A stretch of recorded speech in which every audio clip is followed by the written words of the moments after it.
अर्पित करते हुए भी हमारे सामने जो भी हमारे मंचस्थ अतिथि हैं, माताएं बहनें हैं और नौजवान साथी हैं, आप सभी को मेरा नमो बुद्धाय जय भीम। साथियों, आप लोग जानते होंगे कि बाबा साहब की 133वीं जयंती कल थी और यह कार्यक्रम पूरे भारत ही नहीं विश्व में बाबा साहब की जयंती मनाई जाती है। और विश्व में बाबा साहब एक ऐसे महापुरुष हुए जिनकी जयंती एक महीने तक मनाई जाती है। हम लोगों के मसीहा, हम लोगों के मार्गदाता, हम लोगों के रहनुमा बाबा साहब को हम लोग क्यों पूछते हैं, इनका फोटो हम लोग क्यों अपने घरों में लगाते हैं, ये जानने का सबसे पहले विषय है। हम लोग जब आप लोगों के 20 साल 25 साल पहले के इतिहास को देखेंगे तो जो बुजुर्ग लोग थे वो देखते थे कि हम लोग के साथ कैसा छुआछूत और उनका बर्ताव होता था। और आज वही लोग हैं, वही जमीन है, वही समाज है, वही जाति के लोग हैं और हम लोग से कोई छुआछूत और ऊंच नीच का जो भेदभाव है वो नहीं हो रहा है। तो यह किसके बदौलत हुआ है, इसको जानने की जरूरत है। बाबा साहब डॉक्टर बी.आर. अम्बेडकर जब पैदा होते हैं तो छुआछूत, जात पात और ऊंच नीच का बोलबाला था।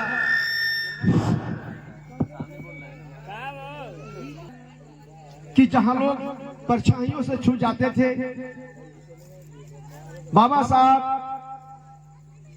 जब पैदा होते तो उस समय आप लोग सुने होंगे पूना के जो लोग थे, अछूत कहे जाने वाले लोगों के गले में घड़ा और कमर में झाड़ू बांध कर दिया जा करते थे।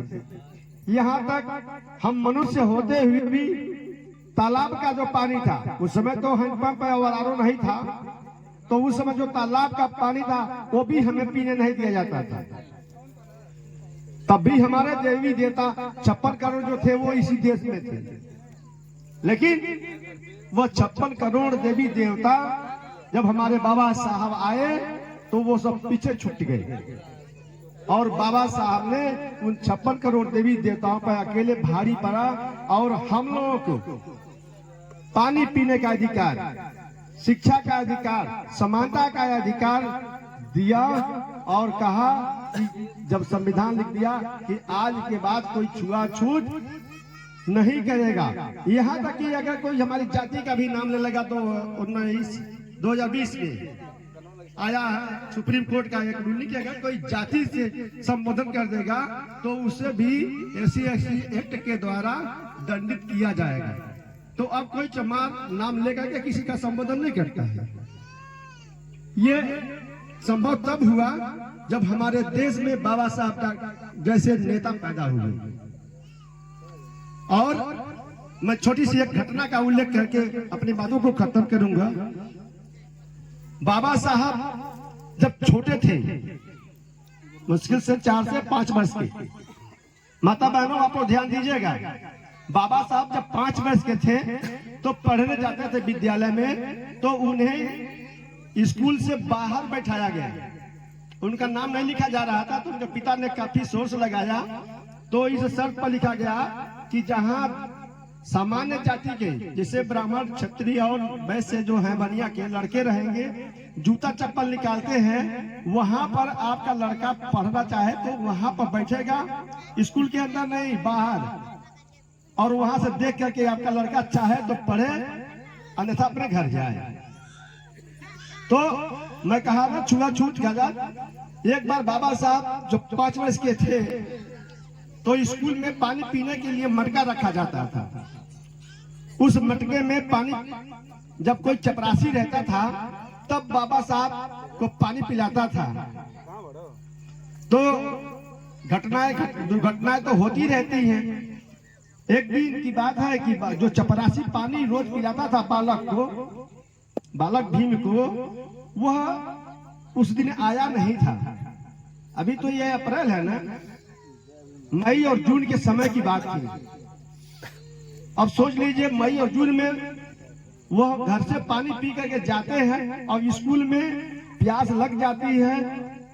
एक टीचर से कहते हैं मुझे पानी पिला दीजिए, वो चला जाता है। दूसरे से कहते हैं वो चला जाता है। तीसरे से कहते हैं, सब चले जाते हैं। फिर बच्चों से कहता है कि मुझे पानी पिला दो, कोई पानी नहीं पिलाता है। वो नन्हा सा बच्चा, बहुत बड़ा नहीं, नन्हा सा बच्चा दिन भर पानी के बिना छटपटा करके अपने घर आता है। शाम को जब छुट्टी होती है और छुट्टी होती है तब अपने घर आते हैं तो अपने माँ के, जैसे आप लोग बैठी ना पालथी मार के, ऐसे ही उनकी माँ बैठी थी तो उनके चरणों में अपना सर रख करके ऐसे और पूछे अपने माँ से कि माँ तुम यह बताओ कि आज मैं सुबह से शाम तक चिल्लाता रह गया कि मुझे कोई पानी पिला दे, कोई मुझे पानी पिला दे।